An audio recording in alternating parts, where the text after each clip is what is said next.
Hello there. You're not an imposter. You might just feel like one.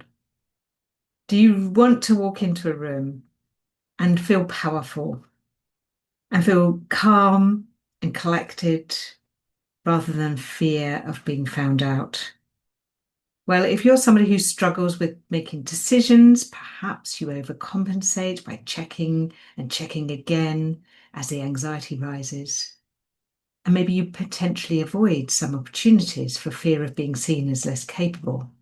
Then this masterclass is going to be helpful to you.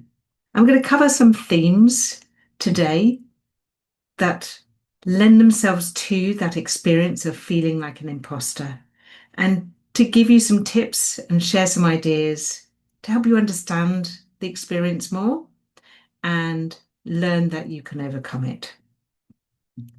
So let's begin. All right, so welcome and thank you for spending this time with me in this masterclass. I hope you found it helpful. And if you do, please message me, contact me in whatever way. There'll be time at the end to recognize that you can get in touch with me and book a call with me if you want to, if some of these themes feel relevant for you and you'd like to have a free session to explore this more. So I'm very open to that. This is why I'm doing this masterclass. The themes we're going to talk about are the fear of making mistakes, how we get focused and biased in that, and that undermines our sense of self-worth, our confidence, because we disregard and dismiss the things that are going well and focus too much on the other area.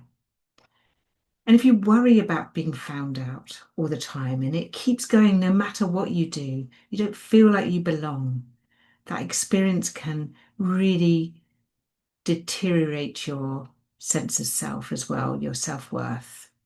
And it might lead you to overwork and constantly be trying to do more than everyone else to appease that inner fear of being found out and create such a lot of anxiety. So that's why I felt that this masterclass would help you to recognize some of these symptoms that come up and the impact of that, and also how you can deal with it in a different way than overwork. And who am I to be doing this? Well, I'm a therapist and I've been working with people for many years and helped lots and lots of people who have very high jobs, high responsibility, lots of intensity, and the environment of the workplace might be compounding the aspects of perfectionism, self-doubt, and feelings of being a fraud or an imposter. And I've worked with those people using some of the strategies and ideas that I'm going to be sharing with you today to look at the inner beliefs and look at how they can become unstuck from that perspective and shift that into something much more helpful. It's not about letting go of anxiety because anxiety is a normal state if we're pushing ourselves through challenges, but it's that self-worth aspect that I really get involved with. And I help women particularly find ways of helping themselves through those anxiety states and self-critical aspects through my authentic confidence framework, which I've developed. So if anyone wants to know more about that, please, I'm here. Let me know. What I hear a lot in my sessions is this comparison element and the myth that people hold within that everyone else has it together, it's just me.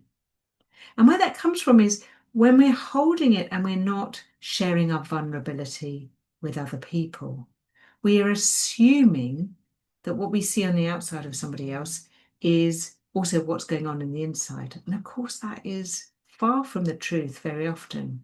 But if we can open ourselves up and share that, then we find out that not everyone has it together in the way that we think. And we all have our foibles and all have our vulnerabilities. And if we are human enough to share that, it's such a strength. It connects us and it makes the workplace feel less scary. And we can move from that position of feeling like It's my problem. It's something about me as a person and my worth rather than the circumstances and the situation.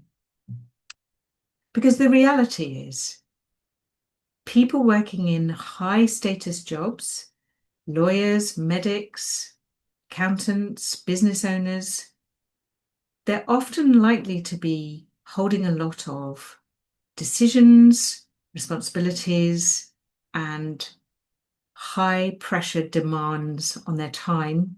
And you must experience this. And it lends itself to feeling like an imposter. And some of the research that's out there really shows this, that 70% of people experiencing imposter syndrome at some point in their life are lawyers. And this can be higher still if they're junior lawyers. And for high achievers of any sort, 82% in one research study that was done recently. And again, some of the themes that come up around this were the fear of failure and perfectionism, setting high standards that really lead to burnout and feeling like I can't do this job, I'm no good at it. And I have to say that that's when people come to me and seek help, is at that point of burnout where all the strategies that have been utilized to try and keep in check that fear of mistakes, being found out by others, not being good enough, become too much. There's too much work, there's too many demands, and there's not enough time in the day to do them, not sleeping well, and everything starts collapsing. And they come with a sort of sense of, I can't carry on with this, can't carry on with the job, can't carry on altogether. And it's about rebuilding a different sense of what is important and what matters. So let's have a look at what is in the imposter experience. It's something pervasive. So it's not a syndrome necessarily, it's not a medical condition. It's a sense of thoughts, feelings, and actions that are being compounded and manifest themselves for a long period of time that becomes entrenched, is the right word for it. And getting caught up in doing the same things in the same way can leave you vulnerable to that sense of never quite matching what we think we should be like and what that feels like. So no matter how much evidence you have of your competence, if you don't feel like you're doing very well, you keep a negative bias about mistakes and what other people are doing, it's natural that you're going to measure your worth in a way that's going to keep you down, keep you stuck. And that's why the work that I do really helps and guides people through that, because we're looking underneath the surface at those beliefs that are part of this picture of the imposter experience. Now, there is a natural tendency to feel anxiety and nervous when we're trying something new, and it is healthy to have that. Because when we're having a challenge, we don't know how it's going to turn out. We don't know what the end result is going to be. We have this sense of anxiety, uncertainty within ourselves. And it is natural and a part of growth. And what we know is that if we are pushing ourselves into something unknown, we're stretching ourselves. If we're able to then contain that and manage it, then those feelings ease over time. And we start to learn a different part of ourselves. We grow into that role, we grow into that environment, and it can feel comfortable again for us until we stretch ourselves to the next. The more challenging aspect of the imposter experience is when it doesn't seem to go away. So month after month after month, dreading doing the next project, the next court case, the next report, the next deal, because there's a persistent belief that I'm going to mess this up. Other people could do this better than me. I'm not sure if I can do it. I'm not capable of this. I feel like a fraud. I don't know how I did it last time. So there's a persistent underlying belief about what it means about you, that this feeling. And it drives overthinking, it drives perfectionism. And there's a that's where you really notice that difference. Let's have a look at the imposter loop of how it keeps going if you are in that longer term imposter experience. What I would say at the beginning of this is environments like being a lawyer, being a medic, are conducive to this experience occurring, and particularly overworking and setting really high standards, because the environment itself demands long hours, working across different time zones, being contactable 24/7. And so those experiences that we are having and the demands on us, other people are doing that too. And it can feel like, well, I shouldn't complain because they're doing it. So we get caught up in a wider experience because of the environment we're in. So that's part of the picture that keeps the loop going. But the other part that I want to talk about today are the areas of those beliefs, those underlying beliefs that set the high standard. So what does it mean that I need to be the best or I must succeed? Comes from a way of looking at ourselves and our belief about ourselves that we must validate our worth by the things that we do and achieve. And there comes this sense of I'm only as good as the last case that I won. I'm only as good as the last deal that I made. And there's no movement and progression in that. So high standards are really part of this. And if we're setting very high standards, we start to doubt, am I going to make it this time? Am I going to do it? Either doubting ourselves or doubting ourselves in relation to other people seem to be able to do this. I should be at their level. I should be able to do this. So we start doubting ourselves more. And when we're doubting and getting anxious about it, there's a tendency then to work harder, work longer, take more on to prove that I am right for this job role, that I can do it. So the overworking becomes the strategy to manage the imposter experience. And when we do overwork and complete that, or other people see it and validate that, we get a sense of relief. They've said I've done a good job. They said, well done for taking that on. And I get this sense of relief. I haven't been found out yet. But it's like a yet. It hasn't quite gone in because we're externally placing our worth on other people, how they see us, validate us, or that high standard that we've got to meet every time. I mustn't make a mistake. If I make a mistake, that proves that I shouldn't be here, that I'm a fraud. So I must not make a mistake. And all of it goes towards that. So changing that experience, and what we're going to look at a little bit today is becoming more flexible. So it's not about disregarding wanting to be good at what you do and getting better at what you do, but it's changing the perspective of that and utilizing growth mindset, which probably a lot of you have heard about. I'm just touching on that today. If you work with me, that's where I'm at, is looking at that growth mindset. And with growth mindset, then that flexibility means that the outcome, although it's great and the impact of having a great outcome is good, it's not all about that at all. It's about the progress you make, the skills that you're learning, the qualities that you show, the actions you take along the way that are important in that build a different view of yourself. And ultimately, we're building this self-image that has more internal connection, that we feel it from the inside. But also, then we can look at changing the experience from the outside in as well. And we'll talk about that today. So building that self-image from connecting with the progress and qualities, but also our body posture and how we stand and how we hold ourselves, the biology of that can really help us to build a presence that we then connect with internally through our brains. So interesting work. So we're going to look at that. The mindset then, the fixed mindset versus the growth mindset. And how we tie worth to achievement is fundamental here. So notice that for yourself.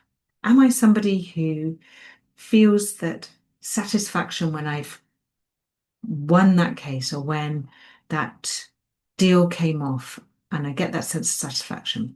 Of course, we're all going to get that. But do I feel devastated and like I'm not worthy, like I've failed myself if it doesn't come off? Then that might give you a clue to that I've been maybe fixing myself too much, tying myself too much to the outcome. Whereas what's more important is to be showing myself how I'm developing all the time. So with a fixed mindset, then if I succeed, I'm worthy of doing this job, I'm worthy of being in this role, I'm worthy of having this accolade, I'm worthy of my salary. But if I don't succeed, if I fail at something, then I'm not worthy, I shouldn't be here. That somebody else could do this better than me. So it's all or nothing thinking. Whereas a growth mindset, if I succeed, great, but I'm really gaining the helpful feedback. What went well? How did I do? What can I learn from this? How can I use this to get even better? So if we're aiming to be the best, then we are fixing it as that's it, and I'm stuck with that, and I have to just keep at that. But if we're saying, I just want to get better all the time, then we're not holding ourselves to account to something that's unattainable right now, but we can see the progress we're making. And if I fail, okay, I'll learn something from it and I will get better. I'm going to fail at things. I'm going to make mistakes. That's how I learn. And so that really enveloping that within you can really help you move from that sensation of being an imposter and working towards something that feels much more robust and resilient to the ups and downs, the ebbs and flows of business and the workplace. So this comes on to the second theme that comes up a lot, which is about the fear of failure, the fear of making mistakes. Just gonna let my dog out. So what happens when your attention is focused on the mistakes that you make or the fear of making mistakes? Well, you're going to be blinkered. You're going to be focusing on that much more than you are on any things that are going well. And that bias really affects how the brain is functioning. We're tuning in less to the progress and we're really looking at, my goodness me, what if that goes wrong? The evidence of that means something about me if I'm failing at that, if I make a mistake. So one mistake can hold much more weight than even 10 successful outcomes because we seem to be focused on that as that says more about me if I failed, particularly as I said earlier about the high standards. If we have these high standards that I must never make a mistake because other people will jump on that, and we can feel that our work environment, they really notice that more. Well, that's not going to be helpful to you, and it's not going to make a difference in your progress if you're doing that. So a tip I would suggest is when you're tuning more into the progress and the learning and the growth rather than success or failure, is writing down and reviewing the evidence of how you are progressing. Writing down when I do something that I feel I showed a strength there, I really gave a good presentation. What was it about the presentation that I really enjoyed? People ask questions. How did I change my tone of voice? What was I doing? How did I use my hand gestures? How can I develop that even more next time? Then that evidence embeds itself much more successfully, and you start to feel differently about yourself. That I should be here. I'm using these experiences to develop myself and my role as well. Now, the other aspect that I talk with people a lot who fear what other people think of them or fear being found out, particularly that comparison element that can really envelop the imposter experience, is using body language and your presence. When there's work by Amy Cuddy that I've been using a lot over the last few years. It's really fascinating, her work. And what she tells us is that our body can influence how we feel and how we think.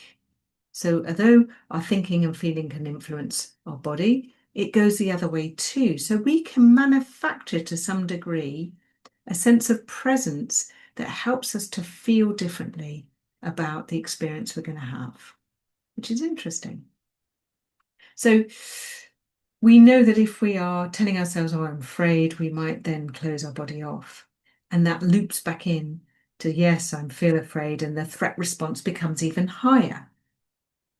But if we, even though we might not be sure about what's going to happen next, keep our body posture open and remain in that open posture, it reduces the cortisol that is being released from the brain. If we hold that open body language, then our brain starts to reassess. Hang on a minute, I'm getting the proprioception from my body that I'm not in threat because it's open stance, it's not closed off, it's not feeling the threat. So maybe I can retune myself and it realigns. And this is something that's very helpful to acknowledge that, yes, I want to work from the inside out, look at my beliefs, look at understanding how I'm setting myself up to try and meet these unrealistic expectations for myself and overwork to prove something of my worth rather than developing that self-worth from the inside. But there's also something about being open and using our body language to help the brain to soothe itself the other way, so the outside in. And this is something I really would like you to try. This is something I used just before this presentation today. It's about 2 minutes and it's to reset and rewire your brain. And it's learning to stand your ground, grounding yourself in the present moment so that you can align yourself and start to connect with feeling more centered and feeling more open and less fearful. So standing, shoulders out, feet shoulder width, really grounding in. Take some slow breaths. 5 breaths is really helpful, breathing in and out for longer than you breathe out in for. And saying something like, I'm safe, I can do this, helps to connect you, mind, body together. I can do this. You're slowing your system down. You're standing in a way that really helps you to have a different experience. You're not going into it flustered. You're not trying to second guess what other people are thinking. You're really coming into your space, owning that space. I can do this. I'm ready. Try it the next time you're doing a meeting. See what happens when you're nervous about something.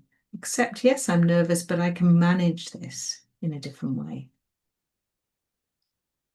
So I hope you found that useful. So it's about the growth mindset, about not fixing your worth to the outcome, but instead monitoring and noticing those small skills and developments along the way.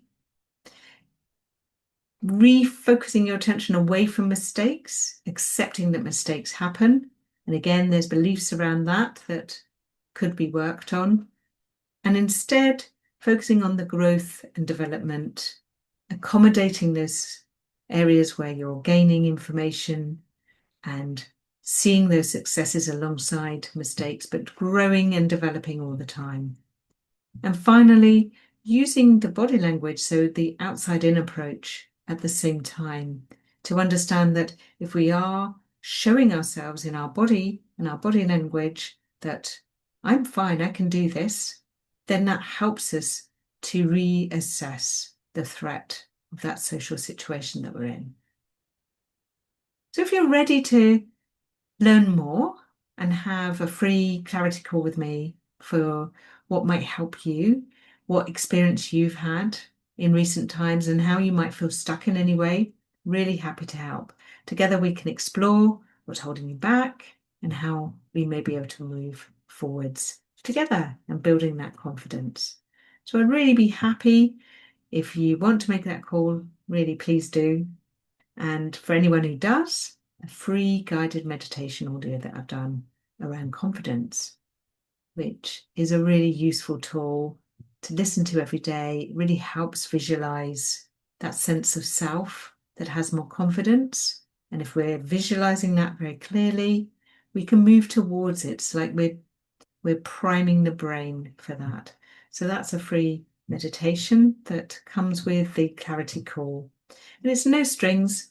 It's really a space for us to explore and just see what might be helpful to you.